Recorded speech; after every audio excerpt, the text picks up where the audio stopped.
वे छात्र तुरंत डर गए और एक होकर बाइजू से माफ़ी मांगने लगे और माफ़ी की उम्मीद करने लगे। बाइजू ने तुरंत अपने दिल की बात मुझसे कही।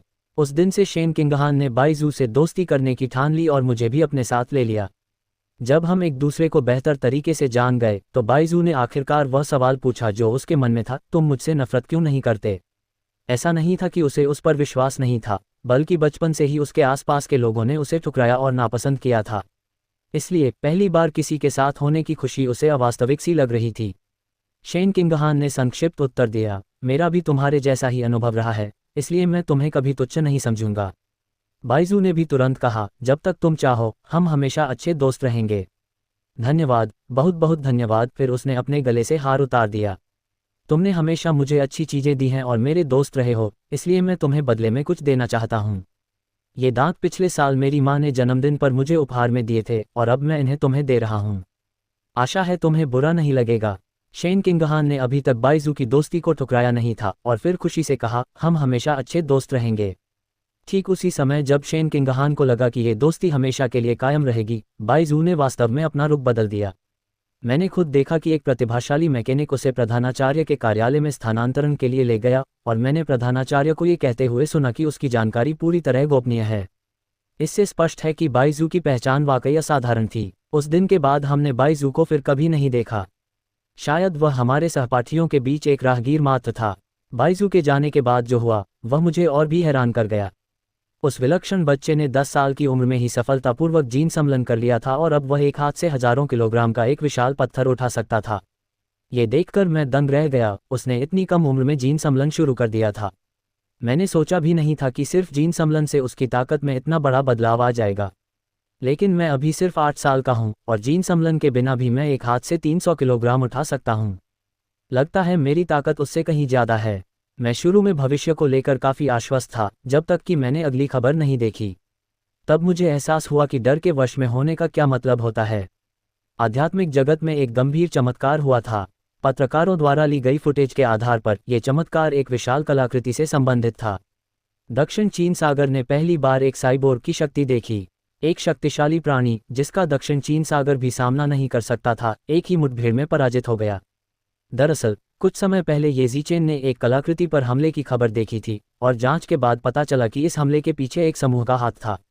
उसने कैमरे पर फ्लावर किंगडम के प्रवक्ता को विभिन्न देशों से सहायता की गुहार लगाते हुए सुना। वन किक नाम से जाने जाने वाले एक समूह पर किसी के द्वारा स्थापित मानव विरोधी संगठन होने का आरोप लगाया गया था और ये लोग लाभ के लिए काम करते हुए मानव जगत के द्वीप पर हमला कर रहे थे। सौभाग्य से ये ज़ीचेन एक शक्तिशाली देश में पैदा हुआ था जहां अपेक्षाकृत स्थिर वातावरण था और वह खुलकर बोल सकता था। हालांकि ये ज़ीचेन को खिड़की के बाहर एक फुफकारने की आवाज़ सुनाई दी। उसे तुरंत एहसास हुआ कि कुछ गड़बड़ है, इसलिए वह जांच करने के लिए खिड़की की ओर भागा। उसने कई साइबोर्ग को उड़ते हुए देखा और वह केवल यही उम्मीद कर सकता था कि कुछ बुरा न हुआ हो। रात शांति से गुजरी। ये ज़ीचेन हान हान के साथ स्कूल जाने का इंतजार कर रहा था, तभी उसने अचानक देखा कि बाइजू द्वारा दिया गया दांत चमक रहा था। ये ज़ीचेन ने तुरंत अनुमान लगाया कि यह वन किक का दांत है। उसने पहले उड़ती हुई मानव आभा को महसूस किया था जो निश्चित रूप से इसी दांत से निकली होगी। यह कोई ऐसा व्यक्ति था जो उनका पीछा कर रहा था। अचानक एक आदमी महिला के पीछे से निकला और बिना कुछ बोले तेजी से आगे बढ़ा, उनका रास्ता रोकने की कोशिश करने लगा। वह आदमी साफ तौर पर एक अपराधी था जो भागने की कोशिश कर रहा था। ये ज़ीचेन ने तुरंत हमला करने की तैयारी की और ताबड़तोड़ वार करते हुए उस आदमी की छाती पर जोरदार प्रहार किए। वह तोप के गोले की तरह उड़ गया। महिला पूरी तरह से स्तब्ध रह गई। कुछ गड़बड़ थी। एक प्राथमिक विद्यालय की छात्रा एक वयस्क को कैसे दूर फेंक सकती है? इससे पहले कि वह समझ पाती कि क्या हो रहा है, ये ज़ीचेन उसके पास पहुंच गई और हाथ उठाकर उसकी आंखों पर कई जोरदार वार किए। ये ज़ीचेन जानती थी कि इलाके में कोई कैमरा नहीं है और भविष्य में किसी भी परेशानी से बचने के लिए उसने अचानक एक जोरदार कंपन शुरू हुआ, जिसके बाद एक विशाल पतली आकृति दिखाई दी। ये ज़ीचेन ने फिर अपने सामने एक विशालकाय जीव को प्रकट होते देखा, वही विशालकाय कलाकृति जो कल टेलीविजन पर दिखाई दी थी। उस विशालकाय कलाकृति ने अपना बड़ा मुंह खोला और महिला के शरीर का आधा हिस्सा काट डाला। कैदी को उस विशालकाय जीव का भोजन बनते देख ये ज़ीचेन ने तुरंत मुड़कर उसे कसकर उठा लिया। फिर उसने आदेशों का पालन किया और जितनी जल्दी हो सके सुरक्षित स्थान पर पहुंचने के लिए भाग गया। सौभाग्य से वह अभी थोड़ी ही दूर भागा था कि आकाश से एक यांत्रिक एंड्रॉयड नीचे आ गिरा। उसे विशालकाय कलाकृति की ओर उड़ते देख वह अपने कोने में रुक गया और तुरंत उस स्त्री की आंखों में घूरने लगा। फिर उसने अपना हथियार तैयार करने के लिए हाथ उठाया। तैयार होते ही उसने तोप को विशालकाय कलाकृति की ओर निशाना साधा और कुछ ही सेकंड में उसकी हथेली से एक बेहोशी की गोली निकल पड़ी। विशालकाय कलाकृति पर तुरंत ही हमलों की बौछार होने लगी। प्राथमिक विद्यालय का छात्र होने के बावजूद मैं 700 किलोग्राम भार उठा सकता हूं, जो किसी जादुई दानव के रक्त से मिश्रित जीन के बराबर है। लेकिन विशालकाय कलाकृति का सामना करते हुए मैं भेड़िए की तरह भागने के अलावा कुछ नहीं कर सकता था। सौभाग्य से अचानक एक महिला साइबोर्ग प्रकट हुई और उसने विशालकाय कलाकृति पर हमलों की बौछार कर दी। फिर उस स्त्री ने लगातार उसका पीछा किया और चाकू से उसकी गर्दन पर वार करके उसे पूरी तरह से मार डाला। पूरी लड़ाई देखने के बाद मैं यह अनुमान लगाने से खुद को रोक नहीं पाया कि इस स्त्री का स्तर बहुत ऊंचा नहीं था। बेहोशी की दवा के इंजेक्शन से कमजोर हो जाने के बावजूद उसने 7 मिनट तक उससे आमने सामने की लड़ाई लड़ी और अंत में उसे हरा दिया। हालांकि मैं ये भी जानता था कि उस कला से निपटना वाकई मुश्किल था। वह 5 सामान्य प्राणियों के स्तर की प्राणी थी। मैं उसका मुकाबला नहीं कर सकता था। सौभाग्य से मैं कल बच निकला। अपनी सुरक्षा के लिए मुझे अपने प्रशिक्षण की तीव्रता बढ़ानी पड़ी। कला का संकट तो था ही, लेकिन जीवन चलता रहा। जल्द ही हानहान और मैंने अपना 9वां जन्मदिन मनाया। हमने जन्मदिन के उपहारों का आदान प्रदान किया। प्राथमिक विद्यालय में सर्वश्रेष्ठ छात्र का खिताब हासिल करने और हॉट मीट सर्वाइवल प्रतिभा प्राप्त करने के बाद मैंने जूनियर हाई स्कूल की तैयारी में हर दिन उच्च तीव्रता वाला प्रशिक्षण कार्यक्रम जारी रखा। स्कूल शुरू होने की पूर्व संध्या पर मेरा जैविक स्तर सफलतापूर्वक सामान्य स्तर 3 तक पहुंच गया। संयोग से स्कूल शुरू होने से एक दिन पहले टीवी पर एक उत्कृष्ट प्रतिभा के बारे में खबर आई। वह अपने जीन के साथ इतना घुल मिल गया था कि 14 साल की उम्र में ही एक हाथ से 2000 किलोग्राम मिश्र धातु उठा सकता था। फिलहाल मैं एक हाथ से 700 किलोग्राम उठा सकता हूँ। जीन के साथ घुल मिल जाने पर मेरी ताकत कम से कम 48 गुना बढ़ जाएगी।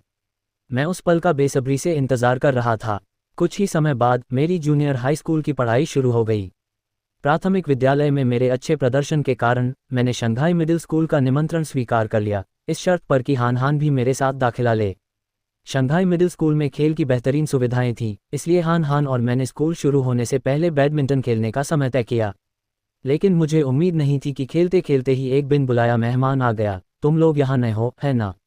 यह मैच हम सीनियर छात्रों के लिए है। बाकी चमचे हानहान को परेशान करने लगे और मेरा चेहरा गुस्से से लाल हो गया। सबसे पहले बुनियादी शिष्टाचार के नियम मुझे विस्तार से बताने की ज़रूरत नहीं है ना? लेकिन उस नौजवान ने ऐलान कर दिया कि वह इस मामले को संभालेगा। मैंने इसे अपने तरीके से सुलझाने का फैसला किया। एक ही जोरदार प्रहार से लगभग बिना आवाज़ किए मैंने शियाओ गागा का रैकेट और टोपी चकनाचूर कर दी। तीनों भयभीत हो गए क्योंकि मैंने जो शक्ति दिखाई वह एक सामान्य व्यक्ति की क्षमता से परे थी।